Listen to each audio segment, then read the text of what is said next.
Active threat in the Lone Star State is over. It left millions of Texans without power and dumped more than a foot of rain in some areas. A lot of rainfall there. Today, the storm could trigger flash flooding and tornadoes in some areas of the country because it's still wreaking havoc. Here's ABC's Allison Kosick. From Sargent, Texas, where a dangerous storm surge washed out roads, to flash flooding in Houston, Beryl swept through Texas, making landfall as a Category 1 hurricane. The storm leaving widespread damage to businesses, including the roof at NRG Stadium in Houston, and to homes. A massive tree crashing on Dee Stevens' house. This is the first time that it's actually hit close to home.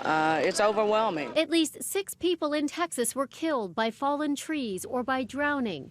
Beryl's torrential rains and powerful winds leaving more than 2 million customers without power across Texas.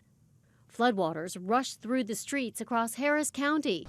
In Houston alone, firefighters carrying out dozens of high water rescues. The water was going up quickly and it was raining hard. Thank God they came pretty fast. The storm spawning more than a dozen reported tornadoes in Texas, Arkansas, and Louisiana, where a woman was killed by a falling tree as the remnants of Beryl moved northeast. A flood watch has been issued from Arkansas to Michigan, putting millions on alert.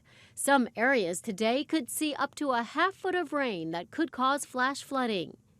In Galveston, the mayor warning it could be 2 weeks before some people get their power back. Feels like temperatures in the coming days are expected to approach 100 degrees.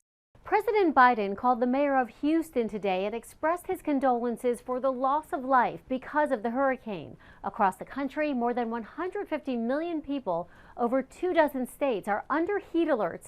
For some areas, from Miami to Philadelphia, if you factor in the humidity, it could feel like it's up to 105 degrees.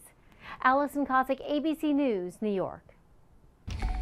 Yeah, so let's talk about that heat and humidity because we had that nice day yesterday that we all thoroughly enjoyed. Today wasn't bad. Today was not bad, yeah. And you thought so? After today?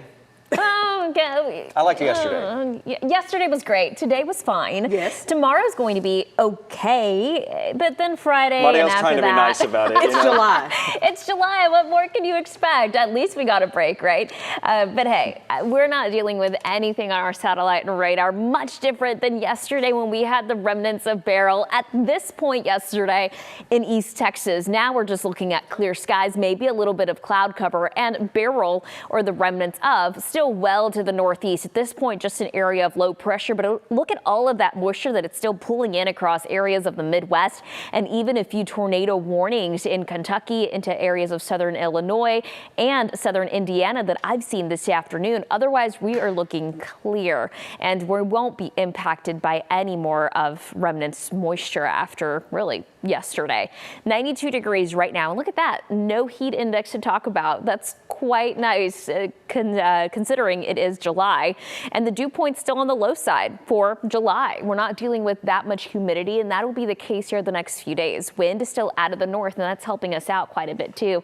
Winds are light, anywhere between 5 to 10 miles per hour. If you're spending any time outside, grass is still on the pollen chart as moderate, fungus at a low count. And if you're spending any time outside this evening, it's really not going to be all that bad. Temperature still in the low 90s by around 7, 84 degrees around 9, and at around midnight we'll still be at about 81 degrees, but by the morning 75 to kick off the day. Now here's what you need to know. The temperature is going to climb just about every day after today, but we hover right underneath the triple-digit mark, and the humidity, it won't be as apparent until we get to the weekend. So we'll talk about that here coming up in just a few moments. Back to you.